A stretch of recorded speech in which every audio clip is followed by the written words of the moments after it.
कल आचार्य भगवंत कह रहे थे कि जो बुद्धिमान आपकी भक्ति करता है तो उसके भयभीत नजर आते हैं, उसके सामने कोई भय भी नहीं टिक पाता। कल ऐसा आचार्य भक्ति करते समय उन्होंने अपनी बात रखी, क्योंकि आचार्य भगवंत का कहना है कि भक्ति बुद्धिमान ही लोग किया करते हैं। रियल भक्ति देखी जाए तो बुद्धिमान व्यक्ति ही किया करते हैं। जब राजा श्रेणी की कुबुद्धि हुई तब उन्होंने किसी मुनिराज के ऊपर क्या डाल दिया, सब डाल दिया। तब उनको निरक्ति और निकाचित जैसे कर्मों का बंद हो चुका। तब उन्होंने उपाय सोचा कि ये कर्मों का बंध हुआ कैसे, क्योंकि कहाँ सातवें नरक की यात्रा, कहा सातवें नरक की यात्रा का बंध हुआ। तब उन्होंने विचार किया कि कैसे इसको टाला जाए। तब राजा श्रेणक ने भगवान महावीर स्वामी की वास्तव में रियल भक्ति की, इतनी तीव्र भक्ति की कि जिसके कारण निरक्ति और एकादश जैसे कर्म भी ढीले पड़ गए। इस प्रकार के ढीले पड़ गए जिस प्रकार चंदन के वृक्ष पर कोई सांप लिपट जाते हैं, सांप अपना घर बना लेते हैं, छूटना नहीं चाहते। ऐसे ही श्रेणी की यात्रा करने से कर्म लिंपित हो गए। तो जैसे ही लिंपित हुए तो श्रेणक ने विचार किया कि ये कैसे ढीले पड़े। तब भगवान महावीर स्वामी की इतनी तीव्र भक्ति की कि जिसकी कोई सीमा ही नहीं है। भक्ति की चरम सीमा पहुंच चुकी थी, क्योंकि प्रभु भक्ति के माध्यम से ही हम ऐसे कर्मों को ढीले कर सकते हैं। और इतनी तीव्र भक्ति की कि इन्होंने तीर्थंकर जैसी प्रगति का भी बंद कर लिया। कहाँ इतने पाप के कारण सातवें नरक की यात्रा करनी थी और कहाँ तीव्र भक्ति के माध्यम से उन्होंने तीर्थंकर जैसे महापुरुष की भक्ति से उन्होंने तीर्थंकर जैसे प्रगति का भी कर लिया। इसके माध्यम से, भक्ति के माध्यम से। और भक्ति कैसे की? अपनी बुद्धि का प्रयोग किया, अपनी बुद्धि का सही ढंग से प्रयोग किया कि भक्ति किसकी कैसी करनी चाहिए। उनका दिमाग भी खुल चुका। इसलिए मानने लगा जब किसी व्यक्ति ने 7 मिनट जैसी आयु का बंध कर लिया है, क्योंकि कर्म की व्यवस्था है, जिसने जिस आयु का बंध कर लिया उसे तो वहां तो जाना पड़ेगा, लेकिन सजा भक्ति के माध्यम से सजा कम हो सकती है। आपने कोई प्रधानमंत्री ने किसी को कुछ गलत शब्द बोल दिया, या प्रधानमंत्री के किसी प्यून को या किसी सदस्य को कोई गलत बोल दे तो सजा तो उसे मिलेगी, लेकिन किसी प्रधानमंत्री से पैड हो तो उम्र तक सजा तो कम हो सकती है, लेकिन सजा पूरी भी कम नहीं हो सकती। इस स्थान पर तो आपको जाना ही पड़ेगा, नहीं एक दिन के लिए जाओ, क्योंकि ये दंड व्यवस्था तो सब जगह है। तो मान्य ये भक्ति के माध्यम से कल आचार्य मानते होंगे अपनी भक्ति करते समय इतनी रियल भक्ति की कि उन्होंने भी कर्म की जंजीरें तोड़कर और बाहर निकल आए। आज आचार्य मानते भगवान अपने 48वें छंद में भक्ति करते समय क्या बात रखेंगे वो आपके सामने आने वाली। आइए छंद नंबर 48 निकालिए। बोलिए स्तोत्रस्रजं तव जिनेन्द्र गुणैर्निबद्धम्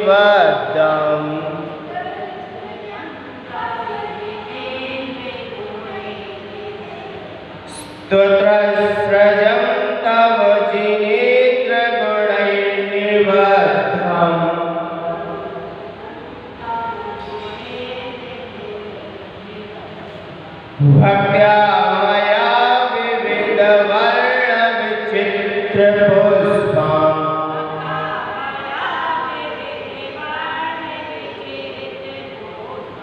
भक्त्या मया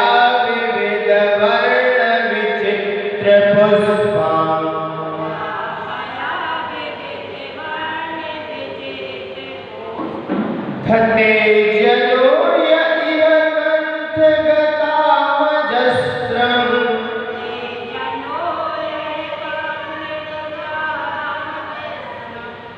तमान तुंगमवसाय संपैति लक्ष्मी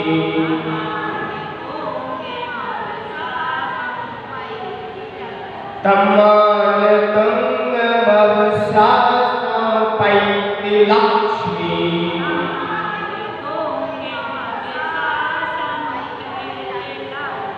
बोलिए सब स्तोत्र सृजं तव जिनेन्द्र गुणैर्निबद्धम्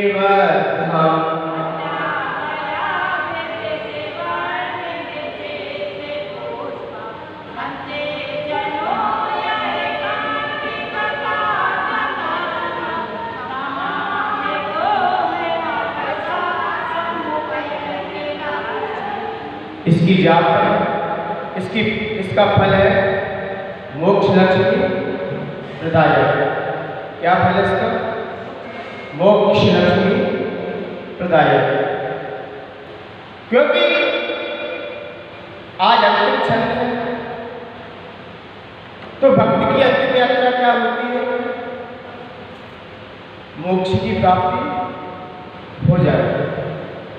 और आपकी अंतिम यात्रा क्या है? आप लोगों की अंतिम यात्रा क्या है?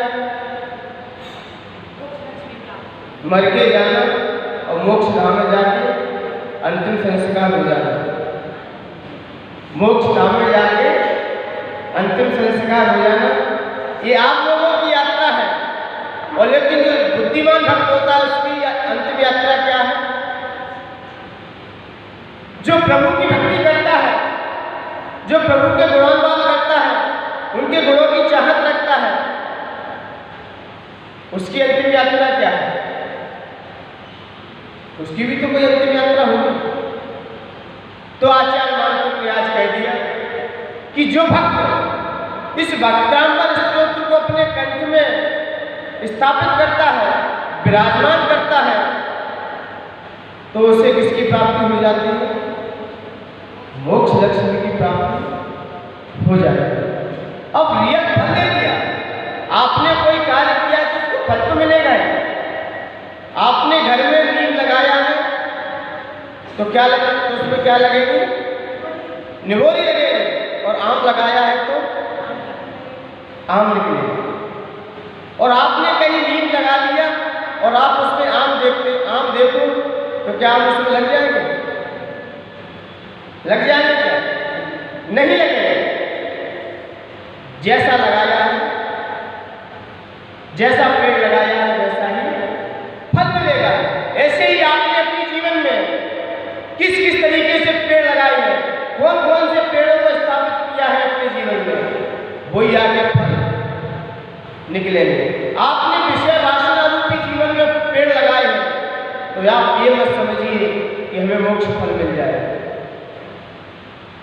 हमें मोक्ष फल मिल जाएगा। किसी के साथ आपने दुष्चारित्र किया है, दुराचरण भाव रखते हैं, द्वेष बना रखा है, जेलसी रखती है, तो आप ये मत समझिए कि हमें मोक्ष फल मिल जाएगा। भले ही आप लाख भगवान की पूजन करते रहो, उससे कुछ नहीं होगा। आपके भावों पर डिपेंड करता है। तो आचार्य मान यही कह रहे हैं कि आज आपका भक्त जो भक्ति के फल को प्राप्त करना चाहता है, वो फल आज उसे मिल जाएगा। तो मोक्ष लक्ष्मीदायक। अब विषय आता है कि आचार्य भगवंत ने मोक्ष लक्ष्मी क्यों रखा? सबसे पहले लक्ष्मी कितने प्रकार की होती है जीवन में? लक्ष्मी कितने प्रकार की होती है? लक्ष्मी 4 प्रकार की होती है। नंबर 1 गृह लक्ष्मी, नंबर 2 धन लक्ष्मी, नंबर 3 ज्ञान लक्ष्मी, नंबर 4 मोक्ष लक्ष्मी। ये 4 प्रकार की लक्ष्मी होती है। लेकिन जिसने आपकी भक्ति रियल की है, उसे कौन सी लक्ष्मी चाहिए? और आचार्य मानतुंग आज यही कहेंगे, जिसको जिस लक्ष्मी की जरूरत हो उस भक्तांबर को अपने कंठ में विराजमान कर ले। चाहे लौकिक लक्ष्मी हो, चाहे पारलौकिक लक्ष्मी हो। लौकिक लक्ष्मी कौन सी है? गृह लक्ष्मी और धन लक्ष्मी। और पारलौकिक लक्ष्मी कौन सी है? ज्ञान लक्ष्मी और मोक्ष लक्ष्मी। जिसके पास गृह लक्ष्मी है तो धन लक्ष्मी भी पास होगी, और जिसके पास मोक्ष लक्ष्मी है तो उसके पास ज्ञान लक्ष्मी भी साथ में होगी। ये दोनों का क्या है? कॉम्बिनेशन है। और जहाँ पर धन लक्ष्मी हो वहाँ पर ज्ञान लक्ष्मी नहीं होगी, क्योंकि व्यक्ति या तो धन कमाए या तो ज्ञान कमाए। अपने भी कई विद्वान हुए, कई पंडित हुए, उन्होंने अपना सारा जीवन ज्ञान में लगाया। जिन्होंने अपना सारा जीवन ज्ञान में लगाया, फूलचंद जैसे शास्त्रीय सिद्धांत चक्रवर्ती जो थे, सिद्धांत जो फूलचंद जैसे शास्त्री कई विद्वान हुए, इनके पास क्या नहीं था? ज्ञान तो अच्छा था, लेकिन धन न होने के कारण ये हमारे बीच से भी कई विद्वान खरीदे गए, जो दूसरे मत में जाकर उन्होंने दूसरे मत की प्रभावना की। क्योंकि व्यक्ति या तो धन कमा ले या तो ज्ञान कमा ले, एक ही होता है। तो यहाँ पर आचार्य नामकुम कह रहे हैं ये भक्तामर स्तोत्र ये चारों लक्ष्मी को देने वाला है। आपको गृह लक्ष्मी चाहिए तो ही मिल जाएगा, ज्ञान लक्ष्मी चाहिए वो ही मिल जाएगा, धन लक्ष्मी चाहिए वो ही मिल जाएगा, और मोक्ष लक्ष्मी चाहिए तो वो भी मिल जाएगी। लेकिन पुरुषार्थ सिद्धि उपाय में आचार्य भगवंत अमृतचंद स्वामी एक बात कह रहे हैं, वो बात बड़ी स्पष्टता से अपनी जाहिर कर रहे हैं। उन्होंने अपनी बात करते हुए उन्होंने बड़ी स्पष्टता से कह दिया है कि जो व्यक्ति सबसे पहले आचार्य भगवंत ने अमृतचंद स्वामी ने मोक्ष का ही उपदेश दिया, उन्होंने मुनि धर्म का ही उपदेश दिया, मुनि का ही उपदेश दिया, उन्होंने श्रावक का उपदेश नहीं दिया। तो आचार्य नामकुम ने भी आज मोक्ष लक्ष्मी का ही राष्ट्र में उपदेश दे दिया। अब मोक्ष का अधिकारी कौन है? मोक्ष का अधिकारी कौन है? तो आचार्य भगवंत कह रहे हैं मनुष्य पर्याय में ही, मनुष्य पर्याय में ही, मनुष्य पर्याय में ही, मनुष्य पर्याय में ही आप इस मोक्ष लक्ष्मी को प्राप्त कर सकते हैं, और कोई गति में नहीं, और कोई गति में आप जा सकते हो। बंद करके जिसने तीर्थंकर जैसी प्रगति का बंद कर लिया है वो 3 गतियों में जाता है, लेकिन त्रेच गति में नहीं जाता। लेकिन यहाँ तो विषय ये है कि ये मोक्ष का अधिकारी कौन है? तो चारों गतियों में सिर्फ मनुष्य पर्याय श्रेष्ठ दिखाई देती है। यहाँ से जी सारे कर्मों को नष्ट करके उस सुख को भी प्राप्त कर लेता है। लेकिन मोक्ष क्यों प्राप्त करना चाहते हैं? कोई पूछे आप मोक्ष क्यों प्राप्त करना चाहते हैं तो क्या उपाय है? क्या उपाय है? क्या उपाय है? आप मोक्ष क्यों प्राप्त करना चाहते हो? तो एक ही आंसर आता है कि मैं दुखों से छूटना चाहता हूं। मैं किससे छूटना चाहता हूं? दुखों से छूटना चाहता हूं। सिर्फ एक ही उपाय निकलता है। व्यक्ति शाश्वत सुख क्यों पाना चाहता है? व्यक्ति शाश्वत सुख क्यों पाना चाहता है? क्योंकि मैं दुख से छूटना चाहता हूं और दुख को मिटाना चाहता हूं। मैं दुख को मिटाना चाहता हूं, मैं शाश्वत सुख की प्राप्ति करना चाहता हूं। क्योंकि आत्मा का स्वभाव क्या है? आत्मा का स्वभाव क्या है? उससे सुख की प्राप्ति हो जाए, शाश्वत सुख की प्राप्ति हो जाए, यही आत्मा का स्वभाव है। बाकी सब इसका क्या है? विभाग। तो आचार्य नामकुम यही कह रहे हैं कि भक्त अपने स्वभाव को पाना चाहता है। तो दुख कितने प्रकार के होते हैं? एक देहिक दुख होता है, देह संबंधी दुख होता है, और एक कौन सा दुख होता है? एक देहिक सुख और एक देहिक दुख होता है, और दूसरा वैवाहिक दुख होता है। कौन सा? वैदिक वैदिक दुख होता है वैदिक, और तीसरा होता है भौतिक दुख। ये तीनों दुख से बचना चाहता है। देह दुख से, जो शरीर संबंधी आदि दुख होते हैं, उनसे भी बचना चाहता है। और वैदिक दुख का मतलब क्या? कर्मों जैसे दुखों से बचना चाहता है। और तीसरे भौतिक दुख कौन से हैं? घर में दरिद्रता का प्रवेश हो जाना, गरीबी आ जाना, ये कौन से दुख हैं? ये भौतिक दुख है। ये तीनों दुख से ये कौन बचना चाहता है? ये मानव बचना चाहता है। तो इन तीनों दुख से बचने के लिए क्या है? इन तीनों दुख से बचने के लिए क्या उपाय है जीवन में?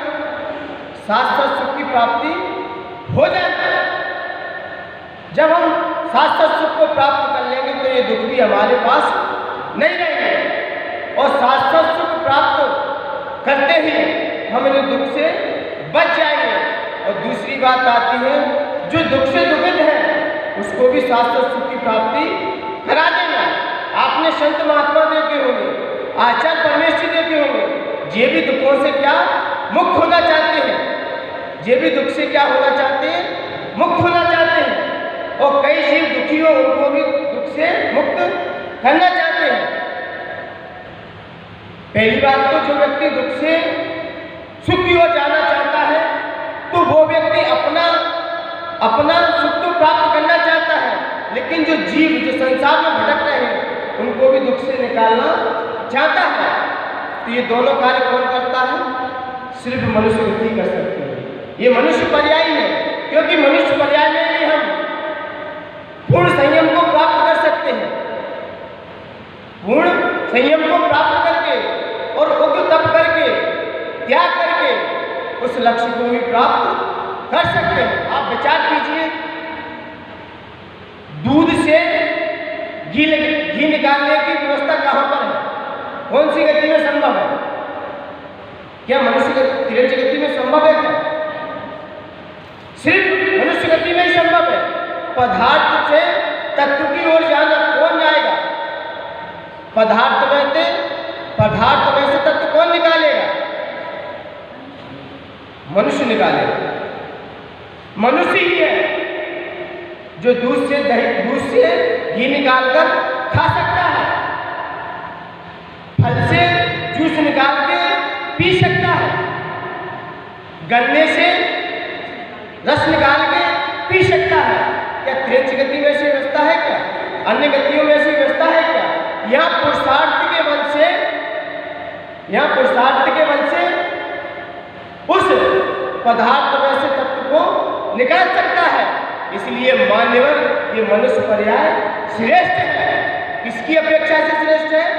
संयम की अपेक्षा से श्रेष्ठ है, त्याग तपस्या की अपेक्षा से श्रेष्ठ है, क्योंकि मनुष्य पर्याय के लिए भी देव भी तरसते हैं।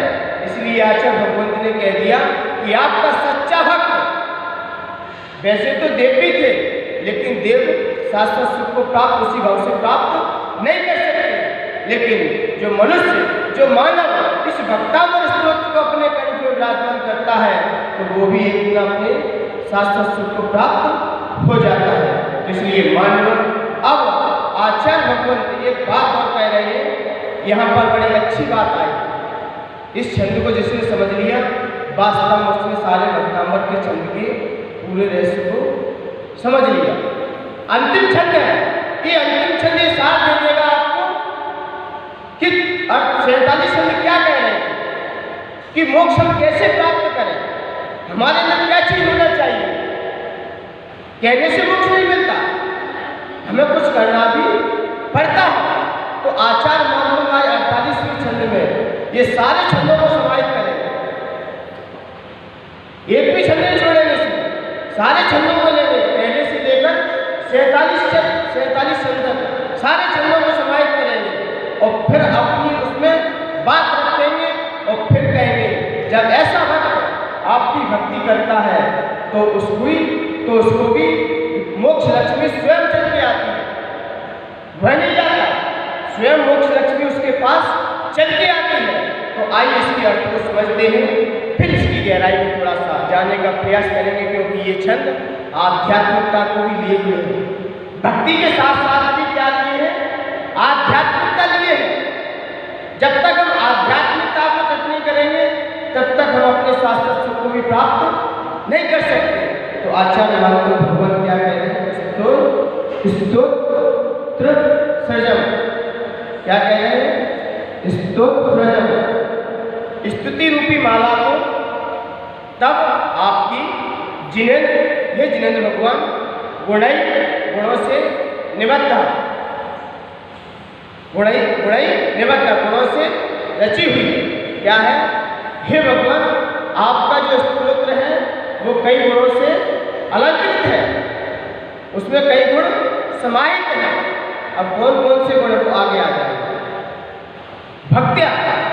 भक्ति पूर्वक मया, मेरे द्वारा विविध नाना प्रकार के वर्ण जो शब्द हैं, विचित्र में क्या है, रंग बिरंगे, विचित्र में क्या है, रंग बिरंगे, पुष्प, जो आपके रंग बिरंगे शब्द रूपी पुष्प हैं, उनसे ये क्या, ये भक्तामृत स्तोत्र क्या आपकी स्तुति क्या रची गई है। इसके द्वारा रंग बिरंगे शब्दों के द्वारा, जो रंग बिरंगे जो शब्द है किसके समान है, वो शब्द पुष्प के समान है, पुष्प के समान वो शब्द है, उनसे ये क्या ये आपका ये स्तोत्र रचा गया है। माला बनाइए रंग बिरंगे, उसमें माला किसकी बनती है, पुष्प की, उसमें रंग बिरंगे पुष्प लगाइए और वो उसमें एक एक शब्द लिखिए। अब आचार्य महात्मा आगे क्या कह रहे हैं, धत्ते जन्म, धारण करता है, जन्म पुरुष या इस लोक में जो मानव धारण करता है, कहाँ पर धारण करता है, कंठ गता मजस्र, जो व्यक्ति अपने कंठ में इस स्तोत्र को धारण करता है तब सृजन यानी कि सृजित करता है, अपने कंठ में क्या करता है, धारण करता है। तम, अब कह रहे तम क्या होता है, उनके या उसके उस मानतुल। अब यह मानतुल के दो अर्थ निकलेंगे, ये तो खुद आचार्य भगवान का नाम आ रहा है यहाँ पर। और तुंग मतलब क्या होता है, पर्वत। जैसे मान तुंगी होते हैं ना, मान तुंगी मतलब क्या होता है, ऊंचा, क्या ऊंचा। और गिरीश होता है पर्वत। जैसे तुंगगिरी क्या बोलते हैं, तुंगगिरी। तुंग का मतलब क्या होता है, ऊंचा, और गिरी का मतलब पर्वत। तो यहाँ पर तुंग शब्द दे दिया, तो तुंग शब्द का मतलब क्या है, ऊंचा। मान का मतलब सम्मान, उसका सम्मान बड़े ऊंचा होता है। जो व्यक्ति आपके इस भक्तामृत स्तोत्र को अपने कंठ में धारण करता है, उसका सम्मान बड़े ऊंचे स्तर पे होता है, वंशा। और उसका सम्मान कैसे होता है, जबरदस्ती होता है। संपैत लक्ष्मी, और वह सभी प्रकार की लक्ष्मियों से, उसके पास सभी प्रकार की लक्ष्मियां समाहित हो जाती है। किस प्रकार की, सभी प्रकार की लक्ष्मियां से वो सुशोभित हो जाता है। कोई भी लक्ष्मी से वंचित नहीं रह पाती। जो व्यक्ति इस भक्तामृत स्तोत्र को बड़े भक्तिपूर्वक अपने कंठ में विराजमान करता है, अपने कंठ में विराजमान करता है, तो उसको मोक्ष रूपी लक्ष्मी उसका वध करने के लिए आ जाती है। क्या, मोक्ष रूपी लक्ष्मी उसका क्या वध करने के लिए आ जाती है, उसके सामने खड़ी हो जाती है। देखिए इस चित्र को देखिए, इस चित्र से आपको पता चल जाएगा। मोक्ष रूपी लक्ष्मी ये पुष्पों की माला बनाई, क्या बनाई, पुष्पों की माला बनाई, और एक एक पुष्प पर एक एक शब्द लिखा है। पहले पुष्प पर क्या लिखा है, भा लिखा है। दूसरे पुष्प पर क्या लिखा है, यह लिखा है। और तीसरे पुष्प पर क्या लिखा है, बुद्ध्या। और चौथे पे वक्तुम, पांचवें पे सोहम, छठवें पे अल्पश्रुतम अल्प, सातवें पे त्वसंस्तवेन, और आठवें पे मत। ऐसे एक एक पुष्प पर क्या एक एक वर्ड लिखा है। तो आचार्य महात्मा कह रहे हैं, जो व्यक्ति इस भक्तामर स्तोत्र को अपने कंठ में विराजमान कर लेता है तो मोक्ष लक्ष्मी उसका खुद सम्मान करने के लिए उसके सामने आ जाती है। वो नहीं जाता, उसके पास स्वयं मोक्ष लक्ष्मी चल के आती है। इसलिए जो भक्त इस भक्तामर स्तोत्र को अपने कंठ में विराजमान कर लेता है, उसके सामने चाहे लौकिक लक्ष्मी हो और चाहे पारलौकिक लक्ष्मी हो, स्वयं चल के आती है। अब समझने की बात है, अब ये लक्ष्मी कैसे आती है? क्योंकि जब तक हम जानेंगे नहीं तब तक हम पाएंगे कैसे? तो आचार्य मानतुम कह रहे हैं यहाँ पर बड़े भक्ति से आचार्य मानतुम के बात कह रहे हैं, वो बात को समझने के योग्य है। आचार्य भगवंत का कहना है कि जो व्यक्ति पहले 1 से लेकर 8वें छंद में आचार्य मानतुम ने क्या जाहिर किया अपना, जो 1 से लेकर 8 छंद है उसमें आचार्य मानतुम ने अपना समर्पण भाव रखा। पहला छंद हो, पहले छंद से लेकर 7वें छंद तक अपना क्या जाहिर कर दिया उन्होंने, 6वें छंद तक क्या जाहिर कर दिया, मैं आपके प्रति भक्ति करना चाहता हूँ, समर्पण भाव रखा। क्या कौन सा भाव रखा? 1 से 6 तक लेकर क्या समर्पण भाव रखा। और जब तक समर्पण नहीं होगा तब तक अंदर से भक्ति भी नहीं निकल सकती। तो 6वें छंद तक आचार्य मानतुम ने अपना समर्पण भाव रखा और मान दशाएं का भी त्याग किया। किसका त्याग किया? मान दशाएं का भी त्याग किया कि मैं आपकी भक्ति जरूर करूंगा। तो जैसे ही उन्होंने अंदर से एक अहम बुद्धि का त्याग किया, तो जैसे ही अहम बुद्धि का त्याग किया तो वहीं पर क्या समर्पण भाव प्रकट हो चुका। और जैसे ही समर्पण भाव हुआ तब वहां से भक्ति के स्रोत फूटे वहां से। और फिर 8वें छंद में उन्होंने कर्ता बुद्धि को समाप्त किया कि ये मेरे द्वारा स्थिति लिखी जा रही है तो इसमें मेरा प्रभाव नहीं है, जो भी प्रभाव है किसका है? आपका है। तो यहाँ पर उन्होंने अपनी कर्ता बुद्धि को भी समाप्त कर दिया। मैं भक्ति नहीं कर रहा हूँ, आपकी भक्ति मुझे जबरन बुलवा रही है और कई लोग आकर्षित हो रहे हैं, तो इसमें मेरा प्रभाव नहीं है, इसमें सिर्फ आपका ही प्रभाव है। 8वें छंद में जारी कर दिया। फिर 9 से लेकर 27वें छंद तक उन्होंने भक्ति दर्शाई। क्या दर्शाई? भक्ति दर्शाई। और इतनी भक्ति दर्शाई कि जिसकी कोई चरम सीमा भी नहीं रही। और फिर जैसे ही 28वें छंद से लेकर 37वें छंद तक आचार्य मानतुम खुद भगवान के समोषण में जाके पहुंच गए। और जैसे ही समोषण में पहुंचे तो वहां पर क्या उन्हें जागृत हो गया, क्या उन्हें श्रद्धा और मजबूत हो गई। जैसे ही समोषण में पहुंचे तो उनकी श्रद्धा और मजबूत हो गई। और श्रद्धा मजबूत होने से ही व्यक्ति को क्या प्राप्त होता है? सम्यक जैसे रत्न की प्राप्ति हो जाती है। और जैसे ही श्रद्धा जगी तो जब उनकी बुद्धि जगी, अब उन्होंने बुद्धि को प्रकट किया, तब क्या आए थे? 8 भय दर्शाए थे। क्या दर्शाए थे? 8 भय का कथन किया था। और जो बुद्धिमान होता है वो 8 भय से वैसे ही उसके सामने 8 भय भी भयभीत नजर आते हैं, उसके सामने 8 भय भी कुछ नहीं कर सकते।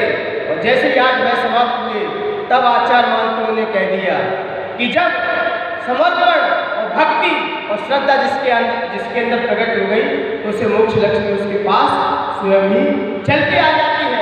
ये सारी ये समर्पण और भक्ति और श्रद्धा की ये क्या है? माला आपके चरणों में, आपके कंठ में विराजमान है। तब ये जब 48 जिस श्रद्धा और समर्पण और भक्ति की जिसकी आत्मा के अंदर कूट कूट के भर चुकी है, तो उसके अंदर तो मोक्ष लक्ष्मी तो स्वयं ही चल के उसका बल करेगी। तो आचार्य मानतुम ने कितनी भक्ति को अंदर घुसेंगे, कितने अंदर जाते जा रहे हैं। आचार्य मानतुम जब समोषण में बैठे होंगे, जब कारागृह में बैठे होंगे, तब क्या चिंतन निकल रहा होगा? यही चिंतन निकल रहा होगा जिसके अंदर समर्पण, भक्ति और श्रद्धा जिसके पास है, उसके अंदर क्या प्राप्त नहीं कर सकता वो? क्या उसके अंदर गृह लक्ष्मी नहीं होगी क्या उसके पास? क्या ज्ञान लक्ष्मी नहीं होगी उसके पास? क्या मोक्ष लक्ष्मी नहीं होगी उसके पास? क्या धन लक्ष्मी नहीं होगी? अरे सारी लक्ष्मियाँ उसके चरणों में होगी, उसके पास होगी, वो किसी के पास नहीं जाएगा। बस हमें क्या अंदर जगाना है अपने अंदर? एक समर्पण भाव, एक श्रद्धा का भाव, एक भक्ति का भाव। जिस दिन हमारे रंग रंग में भर चुका, जिस दिन हमारे अंदर ये रंग रंग में रोम रोम में छा चुका, तो समझिए हम भगवान के गुणों से वो भी एक दिन प्राप्त कर सकते हैं और एक दिन उन जैसा ही बन के दिखा सकते हैं। बस कमी किसकी है? कमी किसकी है? श्रद्धा, समर्पण और श्रद्धा और भक्ति। इन तीन कमी होने के कारण हम ना जाने किस किस के दर पर भटकते रहते हैं। तो इसलिए मान्यवर आज आचार्य महात्मा ने भक्ति करते समय ये जाहिर कर दिया, क्योंकि जब देश के प्रति कोई सैनिक तैयार होता है तो देश के प्रति क्या होता है? पहले समर्पण होता है। क्या देश के प्रति पहले क्या होता है? समर्पण भाव दिखाता है और फिर उसके प्रति भक्ति करता है और फिर कहता है मेरे प्राण चले जाए लेकिन मैं पीछे नहीं हटूंगा। जब कोई सैनिक होता है या कोई देश के प्रति समर्पित होता है, जब देश के प्रति समर्पित भाव देता है तो पहले उसके अंदर क्या होता है? समर्पण भाव होता है, फिर उसके अंदर देश के प्रति भक्ति जगती है और फिर देश के प्रति भक्ति जगती है तो उसे फिर अपना जीवन भी दिखाई नहीं देता। ऐसे ही भगवान की भक्ति करते समय जब हमारे अंदर से समर्पण भाव होगा और तभी भक्ति अंदर से फूटेगी और फिर ये नहीं कहता कि मेरा जीवन कहाँ जाएगा, अब जहाँ जाएगा वो अच्छा ही जाएगा। तीनों चीज यदि मेरे अंदर है तो हम भी एक दिन इस लक्ष्मी को भी प्राप्त कर सकते हैं। इसलिए आचार्य महात्मा ने कह दिया कि हे भगवान, जो भक्त इस भक्तामर स्तोत्र को अपने कंठ में विराजमान करता है, कंठ में धारण करता है, तो उस व्यक्ति के, उस मानव के अंदर, उस व्यक्ति के अंदर मोक्ष लक्ष्मी भी सीध उसका वर करने के लिए आ जाता है। इसका इतना ही अर्थ है। अब इसकी जाप को समझते हैं। इसकी जाप क्या है? ओम ह्रीं नमो सर्व सावरणम, ओम ह्रीं नमो सर्व सावरणम। अब यहाँ पर किसी मुराज को नमस्कार नहीं किया, यहाँ पर सभी साधुओं को नमस्कार किया। कितने साधु होते हैं? 3 कम 9 करोड़। कितने मुराज होते हैं? 3 कम 9 करोड़ मुराज होते हैं। आज उनको मेरा नमस्कार। 3 कम 9 करोड़ मुराज कहाँ होते हैं? सिर्फ कर्म भूमि में। कहाँ पर होते हैं? कर्म भूमि में। कर्म भूमि कितनी है? 15 कर्म भूमि है। कितनी भूमि है? 15 ही कर्म भूमि है। 5 विदेश क्षेत्र, 5 ऐरावत और 5 भरत क्षेत्र। ये कितनी भूमि हो गई? 15 कर्म भूमि। यहाँ 5 भरत, 5 ऐरावत और 5 विदेश, ये क्या होती है? कर्म भूमि होती है। यहाँ पर ही मुराज होते हैं। और ये 3 कम 9 करोड़ मुराज कौन है? यहाँ पे अध्ययन परमेष्ठी भी आ गए। 13वें 6वें गुण स्थान से चालू होती है। मुराज की संज्ञा कहाँ से होती है? 6वें गुण स्थान से। यदि किसी को इसका प्रमाण लिखना हो तो लिखिए 6वें गुण स्थान। अभी मुराज जो खाते हैं, पीते हैं, चलते हैं, बोलते हैं, कहाँ रहते हैं? 6वें गुण स्थान में रहते हैं। इनकी संख्या कितनी है? तो 5,93,98,206। ये खाते पीते चलते बोलते मुराज। और जो ध्यान में बैठे हैं, न खा रहे हैं न पी रहे हैं, सिर्फ ध्यान में बैठे हुए हैं, इनकी संख्या कितनी है? ये 7वें गुण स्थान में होते हैं। इनकी संख्या है 2,96,99,103। ये सिर्फ ध्यानस्थ है। ये अपनी आत्मा के स्वरूप को लख रहे हैं। ये बाह्य दृष्टि से नहीं जा रहे, ये अंतर की दृष्टि में स्थित है। अब आइए 8वें गुण स्थान में 897 और 9वें गुण स्थान में भी 897 मुराज होते हैं। 10वें गुण स्थान में भी 897 और 11वें गुण स्थान में 299 और 12वें गुण स्थान में 500 98 और 13वें स्थान में जो समोसर में जो तीर्थंकर विराजमान रहते हैं, ये भी मुनिराज है। इनको भी मुनि की संज्ञा में रखा है, चाहे भगवान को मुनि कहो, चाहे मुनिराज को भगवान कहो, एक ही बात है, क्योंकि 3 कम 9 करोड़ मुनिराज है। उसमें 13वें स्थान में कितने हैं? 8,98,502। ये तीर्थंकर है, जीवित तीर्थंकर है, जो बोल रहे हैं, जो समोसण में बैठे हैं, ये जीवित है। एक साथ तीर्थंकर जीवित होंगे, कितने होंगे 13वें स्थान में? 8,98,502। ये जीवंत तीर्थंकर है। और 14वें स्थान में 598। कुल मिलाके 8,99,99,997। ये क्या होते हैं? ये मुनिराज होते हैं। कितने? 3 कम 9 करोड़। ये मुनिराज की संख्या ऐसे निकल के आती है। और ये सारे मुनिराज कैसे होते हैं? भावलिकी होते हैं। इनसे अधिक मुनिराज नहीं हो सकते। इन 15 कर्म भूमि में इनसे अधिक मुनिराज नहीं हो सकते। कम तो हो सकते हैं, लेकिन ज़्यादा नहीं हो सकते। तो ऐसे मुनिराज जहाँ जहाँ विराजमान हो, उन मुनिराज को मेरा मन से, वचन से, काय से बारंबार नमस्कार, नमस्कार, नमस्कार। आइए, इस छंद को आपने जाना, समझा, इसके फल को भी आपने समझ लिया। आइए इस छंद को पढ़ने के लिए तैयार होते हैं। हो विनम्र भक्तांबर गाँव में पावन आदिनाथ गुरुमान तुमको करूँ नमन हो। आपके स्तोत्र में गुण पुष्प लाए हैं, भक्त अलंकारों से प्रभु के गीत गाए हैं। जो इसे धारण करे निज कंठ में प्राणी, उसका जीवन मुक्ति पाओ जाए कल्याणी। मान तुंग गुरु ने विनम्र किया पठन आदि